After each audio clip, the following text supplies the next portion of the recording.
پچھلی آیتوں میں جہاد اور ہجرت کا ذکر تھا، اور جہاد ہو یا ہجرت عام طور سے ان دونوں میں انسان کو کچھ سفر کرنا پڑتا ہے، اور اس سفر کے دوران آدمی کی جو مقیم ہونے کی حالت میں عادتیں ہوتی ہیں ان میں تغیر آ جاتا ہے۔ تو جب آدمی جہاد کے لیے نکلا ہو یا ہجرت کے لیے اس نے سفر اختیار کیا ہو، تو ساتھ ہی یہ بتانا منظور ہے کہ بعض لوگ یہ سمجھتے ہیں کہ کسی بڑے مقصد کی خاطر جو براہ راست عبادتیں ہیں ان میں کوئی اگر کمی آ جائے یا ان کو چھوڑ دیا جائے تو بڑے مقصد کی خاطر اس میں کوئی مذائقہ نہیں۔ لیکن اللہ تبارک و تعالی آگے آنے والی آیات میں یہ بیان فرما رہے ہیں کہ کتنی ہی سخت حالت ہو، جہاد کی ہو یا ہجرت کے سفر کی ہو، نماز کسی حالت میں بھی چھوڑنے کی چیز نہیں ہے، کیونکہ نماز ایک ایسی عبادت ہے جو براہ راست اللہ تبارک و تعالیٰ سے تعلق پیدا کرتی ہے۔ جہاد بھی بے شک ایک عبادت ہے، ہجرت کا سفر بھی بے شک ایک عبادت ہے، لیکن یہ بالواسطہ عبادتیں ہیں، اور نماز براہ راست اللہ تبارک و تعالیٰ سے تعلق قائم کرنے کا ایک اہم ذریعہ ہے۔ اس لیے اس کو کسی بھی حالت میں نظر انداز نہیں کیا گیا، شریعت نے کسی بھی حالت میں اس کی معافی نہیں دی۔ لہذا جو لوگ یہ سمجھتے ہیں کہ ہم کسی بڑے مقصد کی خاطر اپنے اوقات لگا رہے ہیں اور اس وجہ سے اگر نمازیں قضا ہو جائیں یا نمازوں میں کوتاہی ہو جائے تو گویا ایک بڑے مقصد کے تحت اس کو گوارا کر لینا چاہیے۔ لیکن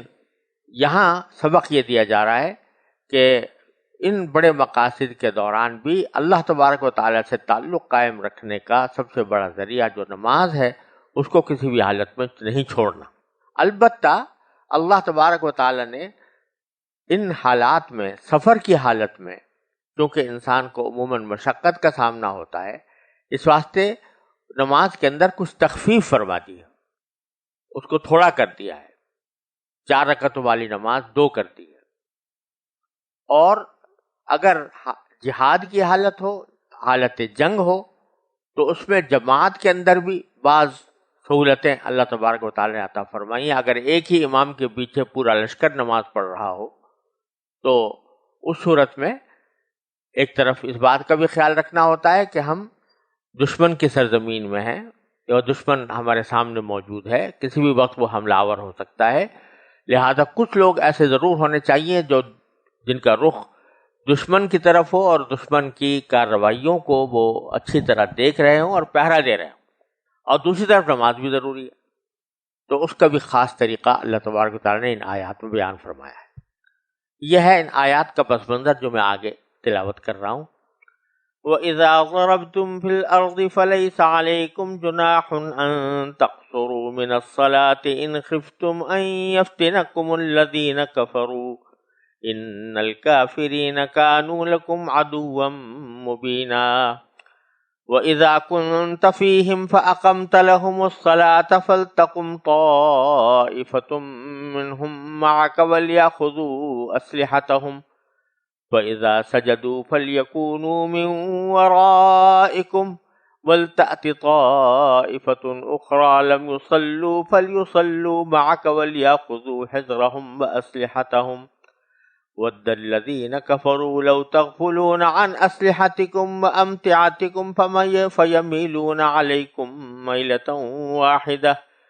وَلَا جُنَاحَ عَلَيْكُمْ إِن كَانَ بِكُمْ أَذًى مِّن مَّطَرٍ أَوْ كُنتُم مَّرْضَىٰ أَن تَضَعُوا أَسْلِحَتَكُمْ وَخُذُوا حِذْرَكُمْ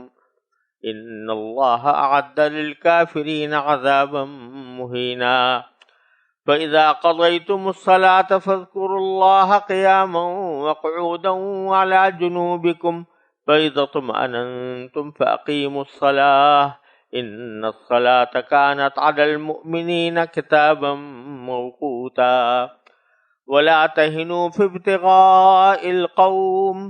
إن تكونوا تعلمون فإنهم يعلمون كما تعلمون وترجون من الله ما لا يرجون وكان الله عليما حكيما۔ ان آیات کریمہ کا ترجمہ یہ ہے، اور جب تم زمین میں سفر کرو اور تمہیں اس بات کا خوف ہو کہ کافر لوگ تمہیں پریشان کریں گے، تو تم پر اس بات میں کوئی گناہ نہیں ہے کہ تم نماز میں قصر کر لو۔ یقیناً کافر لوگ تمہارے کھلے دشمن ہیں، اور اے پیغمبر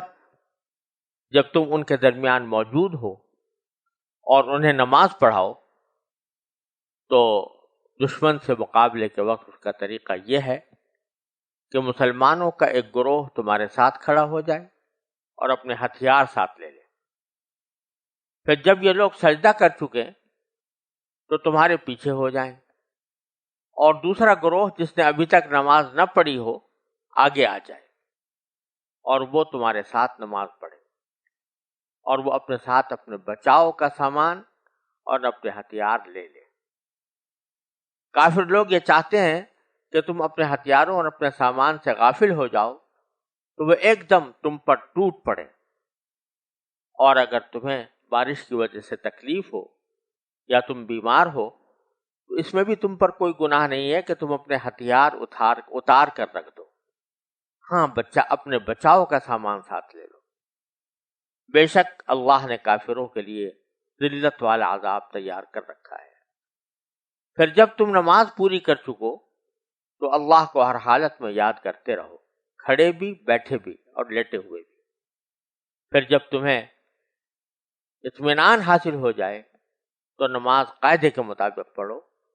بے شک نماز مسلمانوں کے ذمے ایک ایسا فریضہ ہے جو وقت کا پابند ہے، اور تم ان لوگوں یعنی کافر دشمنوں کا پیچھا کرنے میں کمزوری نہ دکھاؤ۔ اگر تمہیں تکلیف پہنچی ہے تو ان کو بھی اسی طرح تکلیف پہنچی ہے جیسے تمہیں پہنچی ہے، اور تم اللہ سے اس بات کے امیدوار ہو جس کے وہ امیدوار نہیں، اور اللہ علم کا بھی مالک ہے، حکمت کا بھی مالک۔ ان آیات کریمہ میں 3 مضامین ہیں، اور تینوں کے بارے میں ہدایات عطا فرمائی گئی ہیں۔ پہلا مضمون یہ ہے کہ آدمی اگر سفر میں ہو تو اس کو نماز قصر کرنے کی اجازت دی گئی ہے، اور اسی لیے فرمایا گیا کہ وَإِذَا ضَرَبْتُمْ فِي الْأَرْضِ، جب تم زمین میں سفر کرو، فَلَيْسَ عَلَيْكُمْ جُنَاحٌ أَن تَقْصُرُوا مِنَ الصَّلَاةِ، تو تم پر اس بات کا کوئی گناہ نہیں ہے کہ تم نماز میں قصر کرو، نماز کو کم کر لو۔ ان خفتم ان یفتنکم الذین کفروا، اگر تمہیں اس بات کا خوف ہو کہ کافر لوگ تمہیں پریشان کریں گے۔ یہاں یہ بات سمجھنی چاہیے کہ یہ فرمایا گیا کہ جب سفر کرو تو تمہارے لیے قصر کی اجازت ہے۔ اب اس سفر کتنا ہو اس کا بیان قرآن کریم نے نہیں فرمایا، لیکن احادیث اور صحابہ کرام کے آثار کی روشنی میں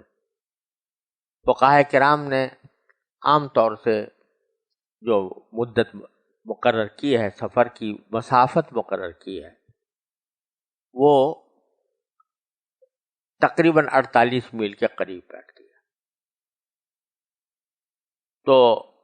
اگر کوئی شخص اتنا سفر کرے جس میں کہ 48 میل اس کو چلنا ہو اپنے شہر سے، تو اس کے لیے سفر قصر کرنا جائز ہو جاتا ہے۔ اور یہ قصر کب تک کر سکتا ہے اس کے بارے میں بھی قرآن کریم میں کوئی تفصیل بیان نہیں ہوئی، لیکن احادیث میں رسول کریم صلی اللہ علیہ وسلم کے عمل سے اور صحابہ کرام کے ارشادات کی روشنی میں فقہاء کرام نے مختلف موقف اختیار کیے ہیں۔ حنفی فقہ کی روح سے اگر کوئی شخص 14 دن سے زیادہ قیام کرے گا تو پھر وہ قصر نہیں کر سکتا، اور اگر 14 دن کے اندر ہے تو اس کو 15 دن سے کم ہے تو اس صورت میں وہ قصر کرتا رہے گا، اور جب تک کہ اتنی مدت تک اقامت کی نیت نہ کر لے تو اس وقت تک قصر کرنا اس کے لیے جائز ہوگا۔ ایک بات تو یہ ہے، قرآن کریم میں جو تعبیر اختیار کی گئی ہے وہ یہ ہے کہ تم پر قصر کرنے میں کوئی گناہ نہیں، جس کا ظاہری مفہوم یہ معلوم ہوتا ہے کہ قصر کرنا جائز تو ہے، واجب نہیں ہے۔ لہذا اگر کوئی شخص پوری نماز پڑھنا چاہے تو پوری نماز پڑھنے میں بھی کوئی مذاقہ نہیں، بظاہر اس کی تعبیر سے یہ بات معلوم ہوتی ہے۔ لیکن حنفی مسلک کے مطابق یہ تعبیر ایسی ہی ہے جیسے کہ سعی کے بارے میں اللہ تبارک و تعالی نے جب ذکر فرمایا تو فرمایا ان الصفا والمروۃ من شعائر اللہ فمن حج البیت او اعتمر فلا جناح علیہ ان یطوف بہما من حج البیت او اعتمر فلا جناح علیہ ان یطوف بہما، کہ جو شخص حج یا عمرہ کرے تو اس پر کوئی گناہ نہیں ہے کہ صفا مروہ کے درمیان طواف کرے یعنی سعی کرے۔ تو وہاں بھی یہ تعبیر اختیار کی گئی کہ کوئی حرج نہیں، حالانکہ وہ واجب ہے، صحیح واجب ہے۔ اسی طرح یہاں پر بھی اگرچہ یہ تعبیر اختیار کی گئی ہے لیکن احادیث صحیحہ کی روشنی میں یہ بات معلوم ہوتی ہے کہ یہ صرف جائز ہی نہیں ہے بلکہ واجب ہے، یعنی سفر کے دوران 4 رکعتوں والی نماز اگر آدمی کوئی تنہا پڑھ رہا ہو یا امامت کر رہا ہو تو اس صورت میں اس کو 2 رکعتیں پڑھنی ہوں گی، 2 سے زیادہ پڑھنا، 4 رکعت پڑھنا جائز نہیں۔ اور وجہ اس کی یہ ہے کہ احادیث میں حضرت عائشہ صدیقہ رضی اللہ تعالیٰ عنہ سے متعدد روایات مروی ہیں جو اس بات پر دلالت کرتی ہیں۔ انہوں نے ایک روایت میں فرمایا کہ تمام غیر قصر علی نساء نبیکم صلی اللہ علیہ وسلم، کہ یہ 2 رکعتیں جو ہیں یہ مکمل ہیں، یہ تخفیف کے طور پر قصر نہیں بلکہ یہی مکمل ہے۔ تو اس لیے حنفی مسلک کے مطابق یہ واجب ہے کہ قصر واجب ہے، اور پورا کرنا سفر کی حالت میں جائز نہیں۔ دوسرے بات ائمہ کے ہاں پورا کرنا بھی جائز ہے، جیسے امام شافعی رحمۃ اللہ علیہ کے ہاں پورا کرنا بھی جائز ہے، اگر کوئی چاہے تو پورا کر لے اور چاہے تو 2 رکعتیں پڑھ لے۔ لیکن احادیث کی روشنی میں یہی بات زیادہ راجح معلوم ہوتی ہے کہ قصر کرنا واجب ہے۔ اب اس کو بعض حضرات نے اس طرح تعبیر کیا ہے کہ یہ قصر عزیمت ہے، رخصت نہیں، اور بعض حضرات نے اس کو اس طرح تعبیر کیا ہے کہ ہے تو رخصت لیکن رخصت ایسی ہے جو قابل اسقاط نہیں، یعنی اس رخصت کو چھوڑنا جائز نہیں۔ بہرحال اس کو جب اللہ تعالیٰ نے ایک رخصت دی ہے تو اس رخصت کے اوپر بھی انسان کو خوش دلی کے ساتھ عمل کرنا چاہیے۔ اور ایک حدیث میں اسی قصر کے بارے میں یہ فرمایا کہ صدقۃ تصدق اللہ بہا علیکم فاقبلوا صدقتہ، یہ اللہ تعالیٰ کی طرف سے ایک صدقہ ہے جو اللہ تعالیٰ نے عطا فرمایا ہے، تو اللہ تعالیٰ کے صدقے کو قبول کرو۔ اور اس میں انسان کو کبھی یہ الجھن نہیں ہونی چاہیے کہ میں رخصت پر عمل کر رہا ہوں، عزیمت پر عمل نہیں کر رہا ہوں، اور اس وجہ سے اس کے دل میں کوئی رکاوٹ پیدا ہو یا الجھن پیدا ہو، اس لیے کہ یہ رخصت اللہ تعالیٰ کی طرف سے دی گئی ہے۔ اور ایک حدیث کریم میں حضور اقدس صلی اللہ علیہ وسلم کا ارشاد یہ ہے کہ ان اللہ یحب ان تؤتى رخصه کما یحب ان تؤتى عزائمه، اللہ تبارک و تعالی اس بات کو بھی پسند کرتے ہیں کہ ان کی دی ہوئی رخصتوں پر عمل کیا جائے، جیسے کہ عزیمت پر عمل کرنے کو پسند کرتے ہیں، اسی طرح رخصتوں پر عمل کرنے کو بھی پسند فرماتے ہیں۔ تو اگر کبھی رخصت کا موقع آ جائے تو اس میں دل تنگی نہیں کرنی چاہیے، آدمی کو یہ نہیں سوچنا چاہیے کہ میں نے ایک فریضہ کم کر دیا۔ اسی طرح اگر روزہ چھوڑنا پڑا ہے کسی بیماری کی وجہ سے یا سفر کی شدت کی وجہ سے، تو آدمی کو دل تنگ نہیں کرنا چاہیے کہ میں یہ روزہ کیوں چھوڑ دیا، بلکہ کیونکہ در حقیقت دین نام ہے اتباع کا، جس وقت جو حکم ہو اس کو پورا کیا جائے، یہی دین ہے۔ انسان کا اپنا شوق، اپنا ارادہ، یہ کوئی حقیقت نہیں رکھتا اللہ تعالیٰ کے حکم کے آگے، لہذا انسان کو اس رخصت کو بھی اہتمام کے ساتھ اور خوش دلی کے ساتھ اختیار کرنا چاہیے۔ پھر آگے ایک اور لفظ بڑھا ہوا ہے قصر کے سلسلے میں کہ ان خفتم ان یفتنکم الذین کفروا، کہ اگر تمہیں اس بات کا اندیشہ ہو کہ کافر لوگ تمہیں پریشان کریں گے۔ اس جملے کی وجہ سے بعض لوگوں کے ذہن میں یہ شبہ پیدا ہو گیا کہ شاید قصر صرف اسی حالت میں جائز ہے نماز کا جب دشمنوں سے کوئی اندیشہ ہو، اور اگر امن کی حالت ہو تو پھر قصر جائز نہیں، کیونکہ ان خفتم ان یفتنکم الذین کفروا کے الفاظ قرآن کریم نے ارشاد فرمائے ہیں کہ اگر کافر لوگ تمہیں فتنے میں ڈالنے کا اندیشہ ہو کافروں کی طرف سے تو پھر قصر کرنا تمہارے لیے جائز ہے۔ لیکن یہ اس پر تمام امت کا تقریباً اجماع ہے کہ یہ شرط جو یہاں پر ذکر کی گئی ہے یہ بطور واقعہ ذکر کی گئی ہے، یعنی جس وقت یہ حکم آ رہا تھا تو اس وقت میں مسلمانوں پر کچھ خوف کی حالت تھی، تو اللہ تبارک و تعالی نے اس خوف کی حالت کا ذکر کیا ہے ایک واقعے کے طور پر کہ اگر تمہیں دشمنوں سے پریشانی کا اندیشہ ہے تو اللہ تعالی نے تمہارے لیے راستہ رکھا ہوا ہے سفر کے اندر کہ تم سفر کرو، اور سفر کرنے کے بعد اس میں قصر بھی کرو۔ تو یہ ایک واقعے کا بیان ہے، کوئی باقاعدہ قید اور شرط نہیں ہے قصر کے جواز کے لیے، اور اس کے اوپر بھی حدیثوں کے اندر اس کی وضاحت آئی ہے۔ بعض صحابہ کرام نے نبی کریم صلی اللہ علیہ وسلم سے پوچھا کہ یا رسول اللہ تعالیٰ تو فرماتے ہیں ان خفتم یفتنکم الذین کفروا، کہ قصر اسی وقت میں ہے جب کہ کافروں کی طرف سے پریشان کرنے کا اندیشہ ہو، تو آپ نے فرمایا کہ نہیں، یہ اللہ تعالیٰ نے ایک صدقہ دیا ہے تو اس صدقے کو قبول کرو۔ تو اس سے پتہ چلا کہ یہ کوئی شرط نہیں ہے، اور اس پر تقریباً اجماع ہے، اس پر تمام فقہاء کرام اس پر متفق ہیں کہ چاہے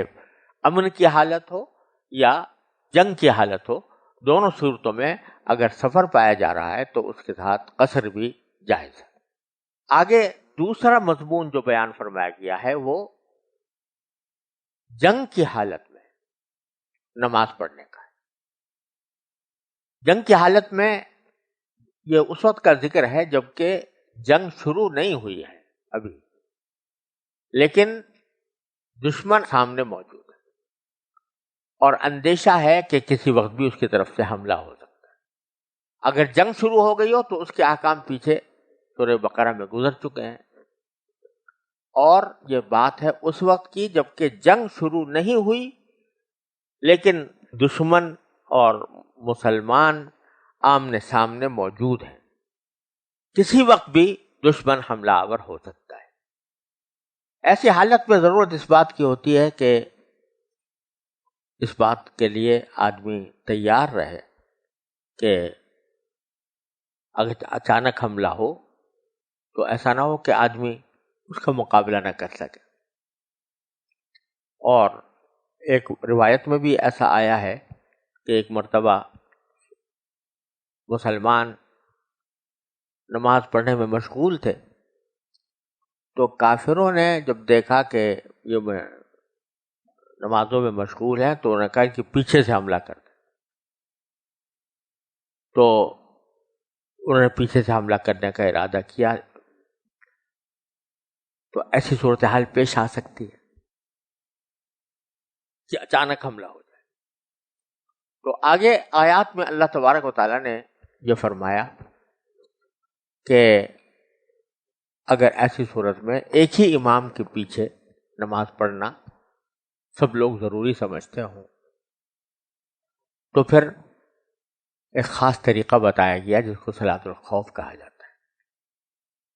یہ جو میں نے کہا کہ اگر ایک ہی امام کے پیچھے نماز پڑھنا ضروری سمجھتے ہوں، یہ اس لیے کہا کہ اگر سب لوگ اس پر متفق ہوں، کبھی لشکر کو دو حصوں میں تقسیم کر لیا جائے، ایک لشکر پہلے کچھ ایک امام کے ساتھ نماز پڑھ لے اور دوسرا لشکر پہرا دیتا رہے، اور وہ پہرا دینے والا لشکر پھر بعد میں کسی دوسرے امام کے پیچھے نماز پڑھ لے، تو اس صورت میں صلاۃ الخوف کی ضرورت نہیں ہے. اس صورت میں دونوں فریق اپنی پوری نمازیں پڑھ سکتے ہیں. لیکن جب ایک ہی امام کے پیچھے پڑھنی ہو تو پھر آگے قرآن کریم نے یہ بتلایا کہ دو گروہ کر لیے جائیں، ان میں سے ایک گروہ آپ کے ساتھ نماز پڑھے یا نبی کریم صلی اللہ علیہ وسلم کے ساتھ ایک رکعت ادا کرے، اور دوسرا گروہ دشمن کے مقابل کھڑا رہے، پہرا دیتا رہے. اور جب وہ پہلا گروہ جب نماز کی پہلی رکعت پوری کر لے تو پھر دوسرا گروہ آ جائے. چنانچہ فرمایا گیا وَإِذَا كُنْتَ فِيهِمْ، اور اے پیغمبر جب تم ان کے درمیان موجود ہو. اور اس جملے کی وجہ سے بعض حضرات نے یہ بھی کہا ہے کہ یہ نماز خوف کا طریقہ نبی کریم صلی اللہ علیہ وسلم کے ساتھ خاص تھا، کیونکہ سارے صحابہ کرام یہی چاہتے تھے کہ آپ ہی کے پیچھے نماز پڑھیں، اور بعد میں یہ طریقہ نہیں ہے. لیکن جمہور کا قول یہی ہے کہ یہ آج بھی مشروع ہے، جبکہ اس وقت جبکہ سب لوگ مل کر کسی ایک ہی امام کے پیچھے نماز پڑھنا چاہتے ہو. وَإِذَا كُنْتَ فِيهِمْ فَأَقَمْتَ لَهُمُ الصَّلَاةَ، جب تم ان کے درمیان موجود ہو انہیں نماز پڑھاؤ. فَلْتَقُمْ طَائِفَةٌ مِّنْهُمْ مَعَكَ، تو مسلمانوں کا ایک گروہ تمہارے ساتھ کھڑا ہو جائے. وَلْيَأْخُذُوا أَسْلِحَتَهُمْ، اور اپنے ہتھیار ساتھ لے لیں، یعنی نماز کے دوران بھی ہتھیار اپنے ساتھ رکھے، جیسے تلوار ہے یا بندوق ہے، اس کو لٹکا کے اگر پڑھ سکتا ہے نماز تو لٹکا کے پڑھے، تاکہ اچانک اگر کوئی صورتحال پیش آ جائے تو وہ ہتھیار اس کے پاس موجود ہو. فَإِذَا سَجَدُوا، جب یہ پہلا طائفہ یعنی پہلا گروہ سجدے میں چلا جائے، فَلْيَكُونُوا مِنْ وَرَائِكُمْ، تو پھر یہ تم سے پیچھے ہو جائے، یہ گروہ کے لوگ پیچھے ہو جائیں. وَلْتَأْتِ طَائِفَةٌ أُخْرَىٰ لَمْ يُصَلُّوا فَلْيُصَلُّوا مَعَكَ، اور پھر دوسرا طائفہ یعنی دوسرا گروہ آ جائے جنہوں نے ابھی نماز نہیں پڑھی تھی، یعنی کوئی رکعت میں شامل نہیں تھے، وہ اب آپ کے ساتھ نماز پڑھیں، یہ دوسری رکعت وہ پڑھیں آپ کے ساتھ. اب ان آیات کریمہ میں اللہ تبارک و تعالیٰ نے نماز کے شروع کا طریقہ تو بتایا ہے کہ ایک طائفہ یا ایک گروہ حضور اقدس صلی اللہ علیہ وسلم کے ساتھ نماز میں شامل ہو اور دوسرا پہرا دیتا رہے. جب یہ طائفہ اپنی رکعت پوری کر لے تو پھر دوسرا طائفہ یا دوسرا گروہ آئے اور پھر وہ حضور کے ساتھ ایک رکعت پڑھ لے. اس کے بعد آئیے یہ جو گروہ ہیں اپنی دوسری رکعت کا کیا کریں گے، اس کا ذکر قرآن کریم نے یہاں نہیں کیا. احادیث میں اس کی تفصیل آئی ہے اور اس میں دو طریقے خاص طور پر مذکور ہیں. ایک طریقہ یہ ہے کہ پہلا گروہ جس نے ایک رکعت رسول کریم صلی اللہ علیہ وسلم کے ساتھ ادا کی تھی، وہ ایک سجدہ کرنے کے بعد اپنے محاذ پر چلا جائے اور دوسرے طائفے کو بھیج دے. جب دوسرا طائفہ آ کر اپنی رکعت پوری کر لے تو وہ اپنے محاذ پر چلا جائے اور پہلا طائفہ آ کر ایک رکعت بطور لاحق پوری کر لے. اور جب یہ اپنی دو رکعتیں پوری کر چکے تو پھر یہ محاذ پر چلا جائے اور دوسرے گروہ کو واپس بھیج دے اور وہ دوسرا گروہ آ کر بطور مسبوق اپنی نماز ایک رکعت پوری کر لے. یہ ایک طریقہ ہے اور یہ جائز ہے، اور حنفیہ کے نزدیک یہ طریقہ افضل ہے. دوسرا طریقہ یہ ہے کہ وہ پہلا طائفہ جس نے ایک رکعت نماز پڑھی اپنے امام کے ساتھ، تو وہ ایک رکعت پڑھنے کے بعد اسی وقت اپنی ایک دوسری رکعت پوری کر لے، امام انتظار کرتا رہے، وہ اپنی رکعت پوری کر کے پھر محاذ پر جائے اور دوسرے طائفے کو بھیج دے۔ تو یہ پہلا طائفہ جو ہے یہ اکٹھا 2 رکعتوں سے فارغ ہو کر چلا جائے، اور دوسرا طائفہ جب آئے گا تو امام اس کو 1 رکعت پڑھائے گا، تو یہ 1 رکعت پڑھنے کے بعد جب امام سلام پھیر دے گا تو یہ دوسرا طائفہ بھی اسی وقت اپنی دوسری رکعت پوری کر لے گا۔ یہ دونوں طریقے ممکن ہیں اور دونوں طریقے جائز ہیں۔ اور آگے اللہ تبارک و تعالی نے فرمایا کہ وَلْيَأْخُذُوا حِذْرَهُمْ وَأَسْلِحَتَهُمْ، کہ وہ لوگ جب آئیں تو اپنے بچاؤ کا سامان اور اپنے ہتھیار ساتھ لے لیں۔ اور وجہ آگے بیان فرمائی وَدَّ الَّذِينَ كَفَرُوا، کافر لوگ یہ چاہتے ہیں کہ لو تغفلون عن اسلحتکم وامتعتکم، کہ تم اپنے ہتھیاروں اور اپنے سامان سے غافل ہو جاؤ، فیمیلون علیکم میلۃ واحدہ، تو وہ ایک دم تم پر ٹوٹ پڑے، ولا جناح علیکم ان کان بکم اذی من مطر او کنتم مرضی، البتہ ساتھ ہی یہ فرما دیا کہ جو کہا گیا ہے کہ اپنے بچاؤ کا سامان اور ہتھیار دونوں ساتھ رکھیں، تو اگر کسی وجہ سے ہتھیاروں کو ساتھ رکھنا مشکل ہو کہ بارش ہو رہی ہے، ان کان بکم عظم، کوئی تکلیف ہو بارش کی،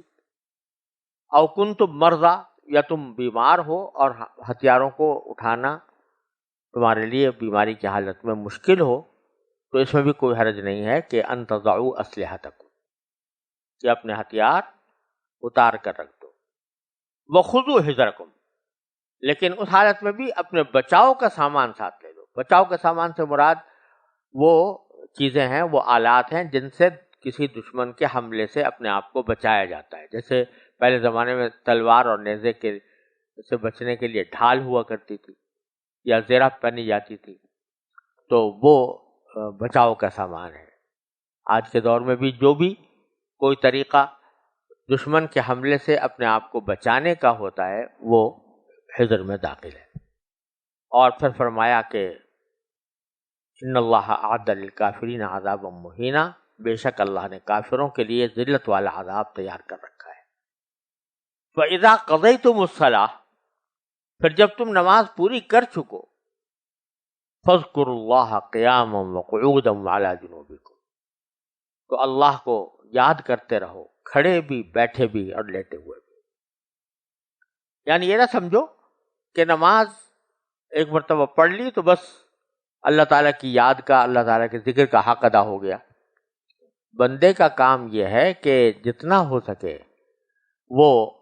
اللہ تعالیٰ کے ذکر میں مشغول رہے، زبان سے یا دل سے۔ تو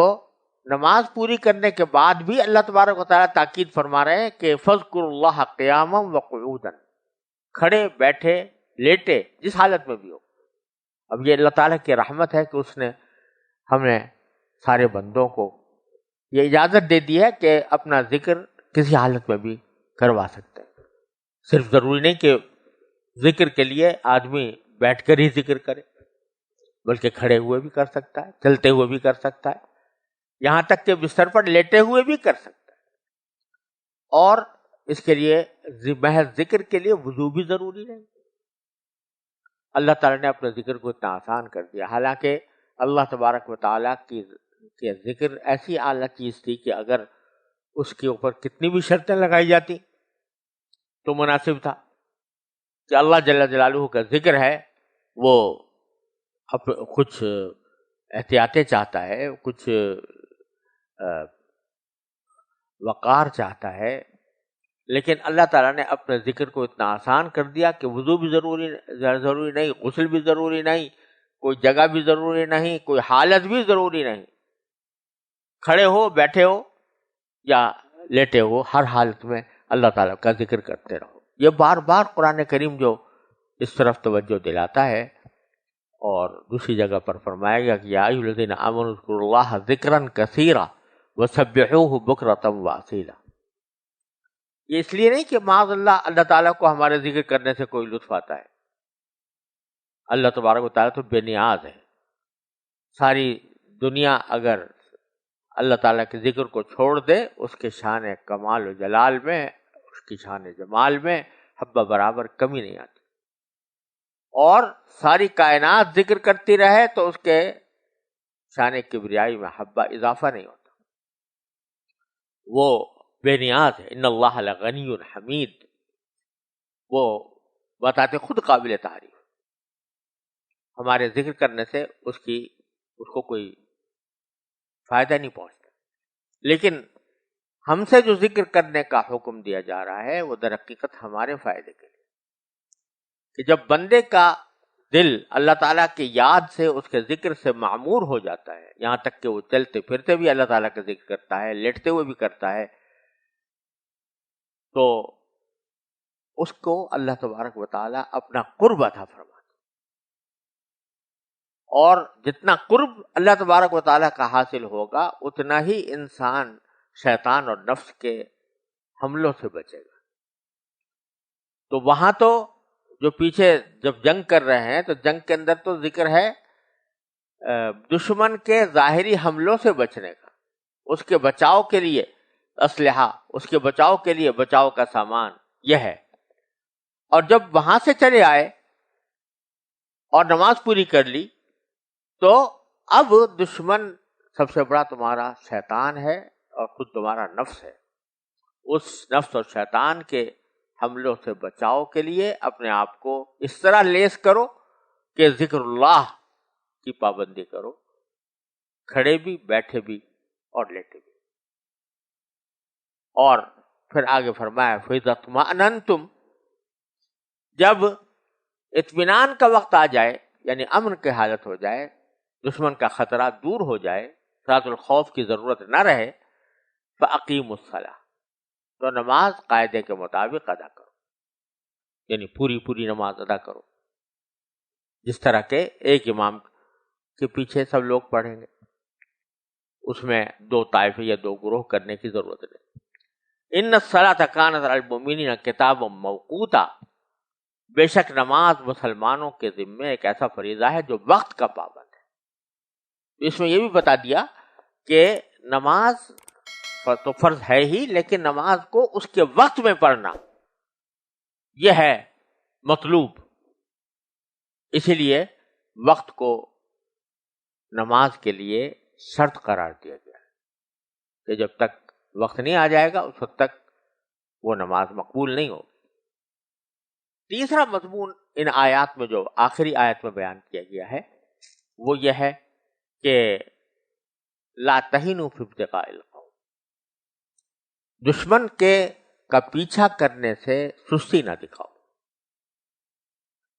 اس کا شان نزول بعض روایتوں میں آیا ہے کہ یہ جنگ احد کے اندر جب اللہ تعالیٰ نے پہلے مسلمانوں کو کچھ کسی درجے میں پیچھے ہٹنا پڑا تھا، اور بعد میں پھر اللہ تعالیٰ